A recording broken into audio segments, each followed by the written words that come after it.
Bismillahirrahmanirrahim. Assalamualaikum warahmatullahi wabarakatuh. Perkenalkan, nama saya Yuliarti, dosen program studi gizi Fakultas Kesehatan Masyarakat Universitas Sriwijaya. Pada kesempatan kali ini saya akan menjelaskan salah satu mata kuliah yang saya ampu pada semester ganjil, yaitu mata kuliah Antropologi Gizi dengan bobot 2 SKS pada semester 3 program studi gizi Fakultas Kesehatan Masyarakat Universitas Sriwijaya. Adapun capaian pembelajaran mahasiswa yang pada mata kuliah ini yaitu yang pertama, mahasiswa diharapkan mampu mengkaji konsep prinsip ilmu gizi dalam pemecahan masalah gizi perorangan, kelompok, dan masyarakat melalui penilaian status gizi.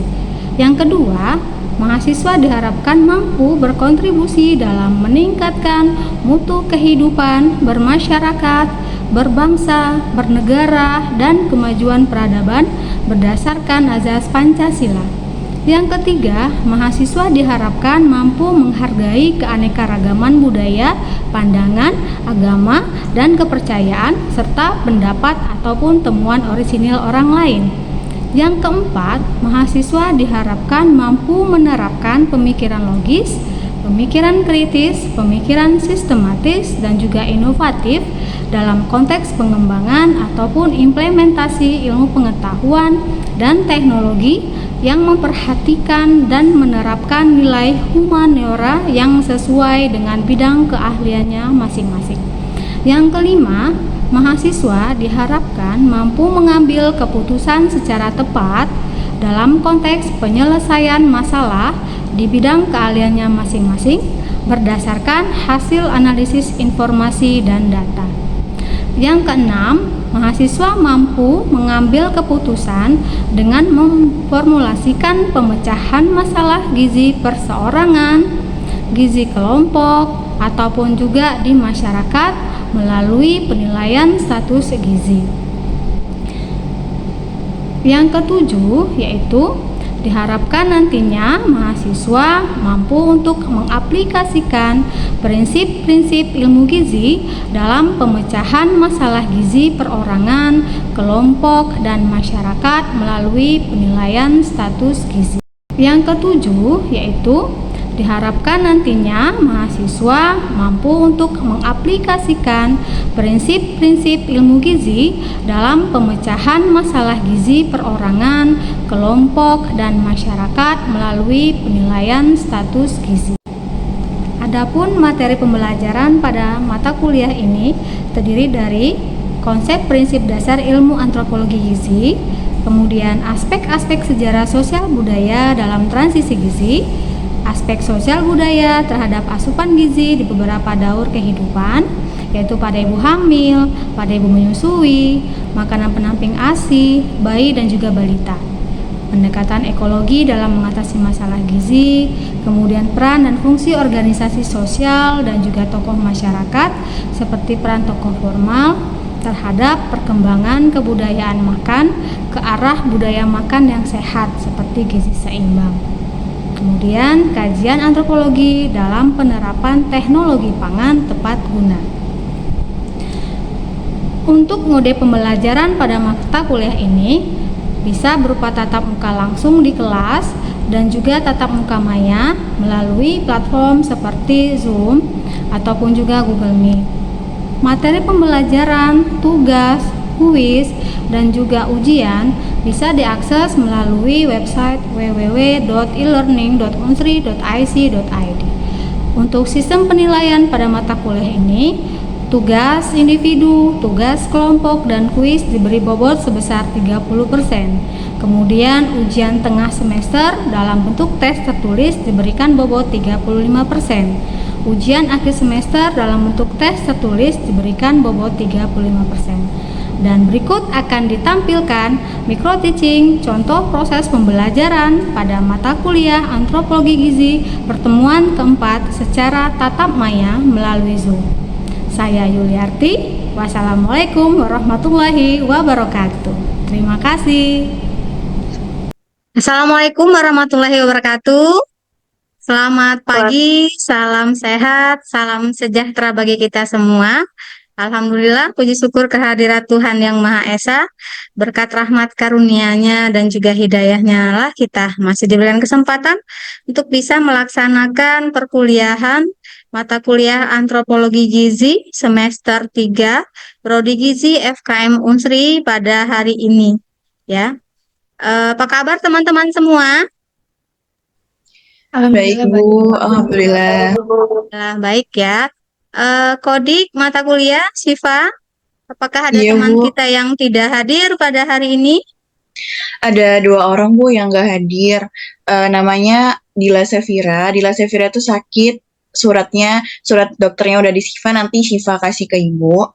Terus sama satu lagi ada yang lagi lomba ngewakilin FKM itu namanya Sabrina Zafira Putri. Ada surat rekomendasinya, nanti Syifa kasih ke Ibu juga. Oke, terima kasih ya Syifa atas bantuannya, ditunggu ya. Oke, baiklah teman-teman. Untuk memulai perkuliahan kita pada hari ini, bersama-sama kita melafazkan Bismillahirrahmanirrahim. Semoga kita diberikan keberkahan dalam perkuliahan. Untuk pertemuan yang keempat pada hari ini yaitu budaya dan transisi gizi.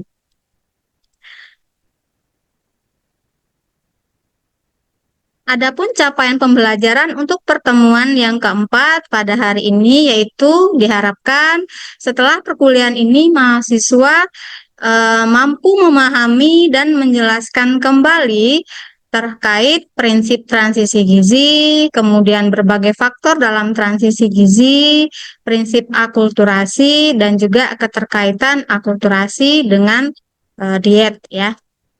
Oke, sebelum masuk ke materi kita hari ini, kita mengingat kembali materi di minggu yang lalu, dikarenakan juga pada minggu yang lalu juga ada tugas individu ya, yang saya berikan, yaitu mengkaji budaya makan di setiap masing-masing daerah ya. Mungkin ada salah satu teman yang bisa menjelaskan kembali ya terkait tugasnya dari daerah mana? Silakan. Oke, Indri ya. Silakan Indri. Maaf sebelumnya Pak, suara saya terdengar Bu. Ya, terdengar jelas Indri, silakan.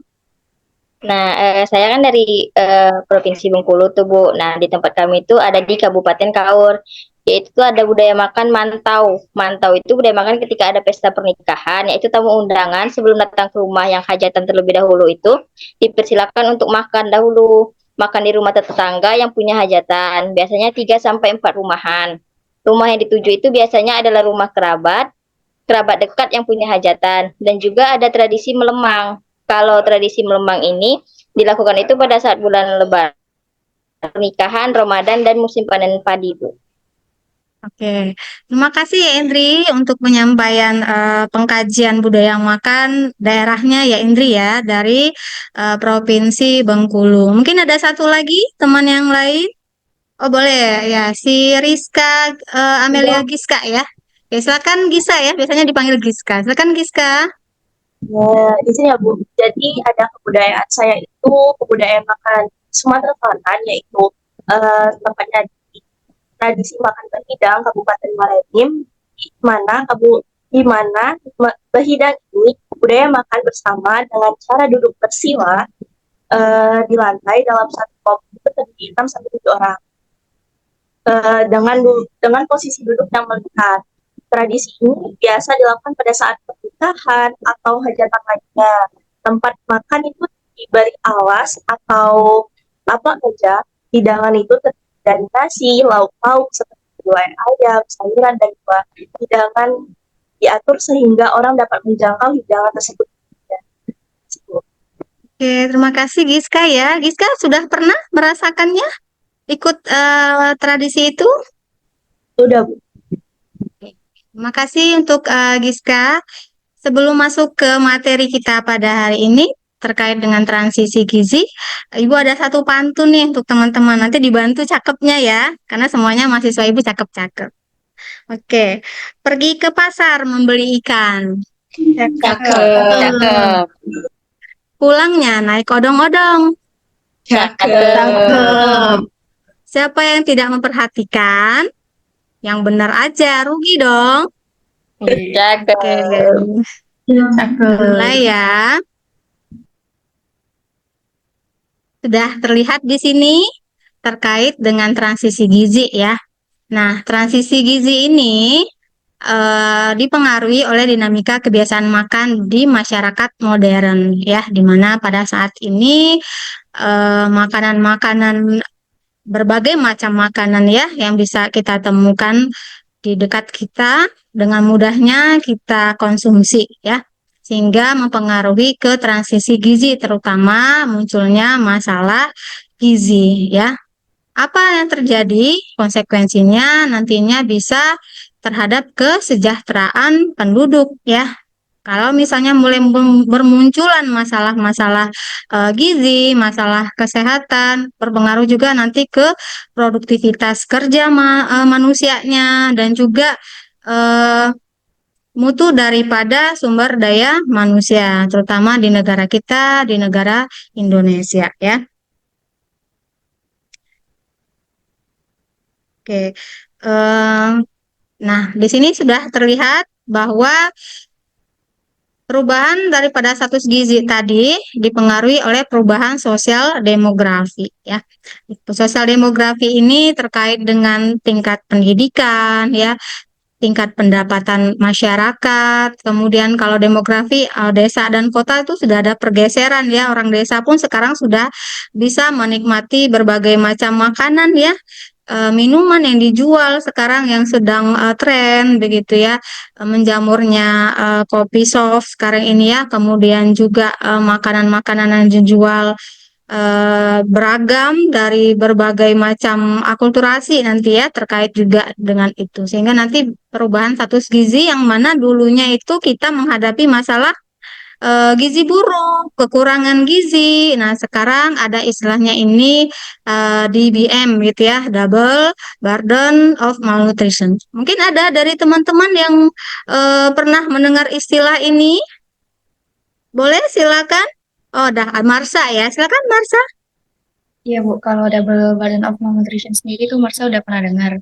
Nah, jadi double burden of malnutrition itu merupakan suatu keadaan di mana masalah gizi kurang itu terjadi dalam satu waktu atau bersamaan dengan gizi lebih. Jadi itu tuh maksudnya belum menghadapi masalah gizi kurang, si gizi lebihnya ini udah muncul aja gitu. Iya, benar sekali ya penjelasan dari Marsha. Belum selesai sebenarnya masalah gizi kurang ini yang dihadapi terutama negara-negara berkembang seperti kita Indonesia. Sudah mulai datang masalah gizi lebihnya karena tadi adanya transisi gizi ya, adanya bermunculan makanan-makanan modern, kemudian perubahan pandangan hidup, gaya hidup dan juga pola makan. Sehingga itulah masalah istilahnya itu gizi ganda ya.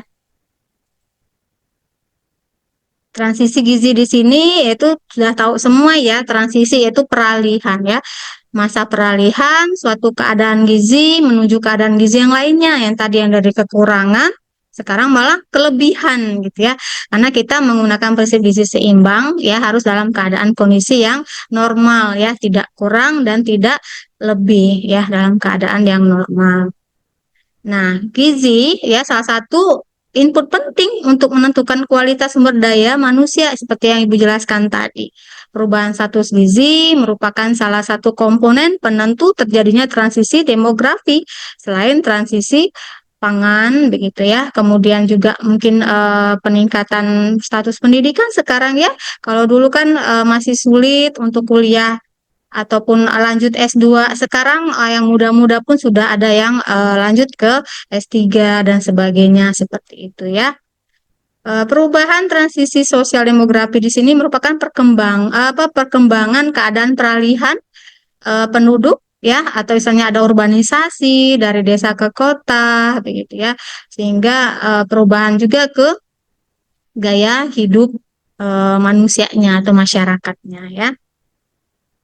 Nah, di sini ada hasil SSGI, Survei Status Gizi Indonesia, tahun 2022 kita bandingkan gitu ya dengan hasil riset kesehatan dasar yang di tahun 2018. Bisa kita lihat di sini bahwa terjadi penurunan sebenarnya ya untuk masalah gizi, untuk stunting terutama ya, karena masuk dalam fokus pemerintah untuk percepatan penurunan prevalensi angka stunting di Indonesia. Di sini berdasarkan hasil Riskesdas tahun 2008 ya, stunting itu berada pada posisi 30,8%. Ya, kemudian turun hingga hasil SSGI di tahun 2021 itu 24,4% ya. Kemudian hasil daripada SKI ya, Survei Kesehatan Dasar Indonesia di tahun 2023 itu turun menjadi 21,5 ya untuk yang 2023-nya ya, yang terbarunya. Nah, padahal target daripada pemerintah untuk angka kejadian stunting itu secara nasional di tahun 2024 diharapkan itu 14%, masih jauh sekali ya. Kemudian overweight di sini ya, walaupun mengalami penurunan untuk yang balitanya, tetapi ada tren meningkat ya untuk usia produktif hingga dewasa. Karena tadi adanya tren makanan-makanan luar, budaya-budaya makan yang luar itu ya berakulturasi dengan budaya kita di Indonesia. Nah, di sini hasil daripada SKI, Survei Kesehatan Indonesia 2023 terlihat untuk DM ya, diabetes mellitus prevalensinya dari usia 15 tahun hingga 75 tahun ke atas, bisa kita lihat trennya yang paling tinggi itu berada di usia-usia 55 sampai 64 tahun. Akan tetapi di usia 15 tahun itu sudah terdeteksi bahwa gula darahnya tinggi atau sudah mengalami diabetes mellitus. Oleh karena apa? Dari asupan sehari-hari, dari gaya hidupnya, dari pola makannya yang tinggi akan kadar gula, sehingga mempengaruhi ke gula darahnya ya. Oke, kemudian kita lihat tempat tinggal. Dari tempat tinggal, trennya yang paling banyak adalah di perkotaan ya dibandingkan di pedesaan. Tetapi untuk range-nya ini tidak jauh ya, dari 12,1 yang pedesanya 11,2% saja gitu. Sehingga antara pedesaan perkotaan ini hampir gitu ya, tidak ada perbedaan yang terlalu signifikan untuk prevalensi atau kejadian DM gitu ya. Kemudian bagaimana dengan status ekonomi? Kita lihat ya trennya yaitu yang menengah ke atas yang paling tinggi kan ya di sini. Jadi akan terlihat bahwa semakin meningkatnya pendapatan akan beresiko nanti untuk kejadian diabetes mellitus karena daya belinya yang mampu begitu ya untuk mengonsumsi minuman-minuman kemasan yang berpemanis sehingga nanti bisa beresiko mengalami kenaikan kadar gula darah. Oke, kemudian kita lanjutkan ke faktor transisi gizi ya. Di sini faktor transisi gizi ada dua, bisa dilihat faktor penyebab langsung dan faktor penyebab tidak langsung. Nah, dari faktor penyebab tidak langsung yaitu tidak cukupnya ketersediaan pangan di rumah, begitu ya. Kurang baiknya pola asuh anak, terutama pola asuh pada saat pemberian makan balita ya, sehingga menyebabkan timbulnya masalah gizi di sini ya, atau keadaan transisi gizi. Nggak hanya kurang, tetapi juga gizi lebih ya. Untuk pola makan misalnya ibunya mengiyakan semua kehendak anaknya sehingga tidak terkontrol untuk gula darah asupan gulanya ya. Banyak kan makanan-makanan anak-anak itu yang tinggi gula ya, permen, es krim, atau mungkin minuman-minuman kekinian sekarang ini kan nggak terasa. Ternyata pada saat dicek gula darahnya tinggi, padahal masih anak-anak seperti itu ya. Kemudian kurang memadainya sanitasi, kesehatan lingkungan di sekitar rumah itu juga mempengaruhi nanti ke penyakit infeksi sehingga bisa menyebabkan masalah gizi kurang tadi. Kemudian faktor langsungnya apa begitu ya? Faktor langsungnya eh, pada asupan ya, pada keadaan penyakit infeksi yang ada di diri manusia itu sendiri ya. Kalau misalnya sudah ada penyakit infeksinya itu harus diobati terlebih dahulu sehingga asupan makanan bisa untuk eh, gizinya ya, status gizinya. Kalau misalnya makannya baik anaknya begitu, tetapi ada penyakit infeksi di dalamnya, maka gizi yang terserap itu untuk melawan infeksinya, bukan untuk pertumbuhan ataupun juga perkembangan si anak tadi ya. Kemudian konsep perubahan kebiasaan makan di sini ya. Pertama, kita bisa lihat bahwa perubahan dalam penggunaan makanan yang sudah kita kenal. Biasanya kalau orang Indonesia ini belum makan nasi, belum makan, padahal sudah makan roti, sudah makan mie, gitu ya. Nah, ini perubahan dalam penggunaan makanan. Nasi ini biasanya untuk apa nih? Makanan pokok, begitu ya. Tapi nantinya bisa dirubah nih, jadi apa dia? Ya, eh, makanan camilan misalnya, ataupun nanti dari gaya hidupnya ya sudah mengurangi asupan kalori, dia nggak mau lagi nih makan nasi, jadi diganti dengan berbagai makanan pengganti untuk sumber energi pedas gitu ya.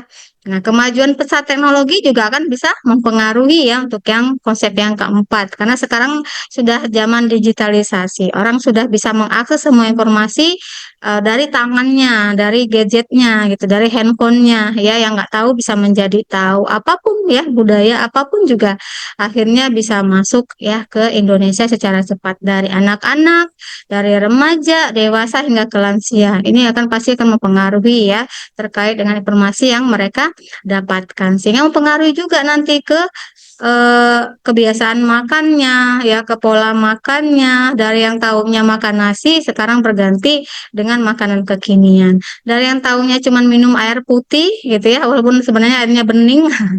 Nah, berganti dengan minuman yang warna-warni sekarang ya, yang dalam kemasan, yang menggunakan gula sintetis ya, sehingga sekarang tren daripada cuci darah ini sudah mulai ke umur-umur yang produktif ya. Sebenarnya kan harusnya yang penyakit degeneratif ya, diabetes mellitus ini karena faktor usia, tapi sekarang bergeser dikarenakan apa ini? Kemajuan pesat teknologi komunikasi informasi yang bisa membuat orang mampu untuk mencari informasi sendiri, kemudian juga mendapatkan dengan mudah ya makanan minuman yang sekarang sedang trending. Oke ya, internet ini membuat informasi gizi dan juga kesehatan mudah didapatkan ya. Kemudian penelitian-penelitian ilmiah juga ya menyebutkan bahwa memang ada pergeseran ya, transisi terkait dengan penyakit tidak menular atau biasa juga disebut dengan penyakit degeneratif begitu, yang seharusnya dikarenakan faktor usia, dikarenakan juga gangguan daripada fungsi organ tubuhnya begitu ya, karena faktor usia ternyata di sini bergeser ya, yang muda pun sekarang sudah mulai merasakan penyakit degeneratif itu di usia yang dini gitu ya, atau di usia-usia awal. Oke, kita lanjut ke prinsip akulturasi nih secara kamus bahasa Indonesia, kamus besar bahasa Indonesia. Akulturasi itu merupakan percampuran ya, percampuran dua kebudayaan atau bisa juga lebih ya, yang saling bertemu dan saling mempengaruhi di sini. Nah, proses akulturasi membutuhkan jangka waktu yang lama, tidak sehari dua hari ya. Drama Korea itu kan nggak tahun 2020 ya, tapi sudah jauh sebelumnya itu sudah ada. Kemudian orang Tiongkok datang ke Indonesia itu jauh sebelum Indonesia merdeka itu sudah ada gitu ya. Sehingga memang membutuhkan jangka waktu yang lama dan melalui berbagai media ya. Dulunya itu orang berdagang, berlayar gitu ya, datang ke suatu benua, suatu negara, dia membawa kebudayaan seperti orang Cina tadi ya, dia berdagang nih awalnya, tapi ternyata juga bisa membawa kebudayaan ya, membawa juga budaya makan ya, kemudian kulinernya begitu. Hal ini dipengaruhi beberapa hal, diantaranya misalnya mudah tidaknya unsur asing itu diterima ya oleh masyarakat lokal. Seperti Indonesia ini kan Bhinneka Tunggal Ika, beragam ya apa namanya budayanya ya, dari Sabang sampai Merauke itu beragam sekali ya, dari Aceh sampai ke Papua itu. Tetapi kita bisa lihat ya akulturasi budayanya. Kalau misalnya di Aceh itu ada orang Arabnya ya, kemudian juga di Sumatera Selatan aja ya, seperti yang di provinsi kita gitu. Berbagai macam suku bangsa ya, ada yang dari Cina, Tiongkok, Tionghoa gitu ya, atau istilahnya Cindo ya. Cina Indonesia, kemudian juga Arab, kemudian juga dari Belanda, Jepang itu tidak menutup kemungkinan juga karena sejarahnya kita pernah dijajah oleh bangsa tersebut kayak gitu ya. Nah, kemudian kebanyakan orang Indonesia juga akan mengatakan belum makan nasi jika belum makan gitu ya. Belum makan nasi ya, belum makan jika belum makan nasi istilahnya gitu ya. Karena Indonesia itu kan identiknya dengan makanan pokoknya nasi. Nah, sekarang itu akan berubah gitu kan. Nggak makan nasi nggak apa-apa, karena saya sudah makan roti, karena sudah makan mie, itu pun kandungannya adalah kandungan karbohidrat gitu ya. Dari pemerintah pun sudah menganjurkan juga diversifikasi ya, pergantian bahan pokok untuk sumber karbohidrat. Boleh diganti dengan yang setara dengan nasi. Oke, di sini sudah terlihat ya. Ada apa itu? Sudah pernah lihat untuk yang ini? Sudah, Bu. Apa itu? Bu, pempek. Pempek. Ada yang nggak suka makan pempek?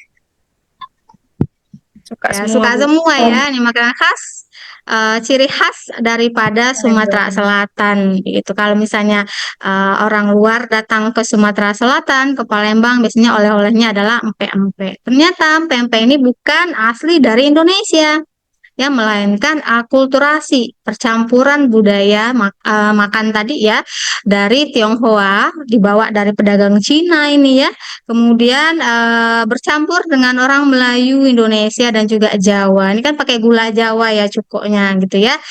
Nah, gula Jawa atau gula aren gitu. Kemudian orang Melayu ini kan suka menggunakan timun, jadi ditambahkan. Jadi ada percampuran budaya di sini ya, Tionghoa, Melayu dan Jawa. Sepertinya sudah di ujung ya pertemuan kita. Ibu akan memberikan link quiz ya sebagai penilaian untuk pertemuan kita di pertemuan yang keempat. Saya akan kirimkan linknya di kolom chat. Nanti jangan lupa untuk diisi 30 menit dari sekarang ya untuk evaluasi pembelajaran kita pada hari ini. Demikianlah perkuliahan kita. Terima kasih atas atensinya, perhatiannya. Kalau ada jarum yang patah, jangan disimpan di dalam peti. Kalau ada kata yang salah, jangan disimpan di dalam hati. Burung Irian, burung cendrawasih, cukup sekian dan terima kasih. Wabillahi taufiq wal hidayah. Wassalamualaikum warahmatullahi wabarakatuh. Sampai ketemu di pertemuan berikutnya. Terima kasih.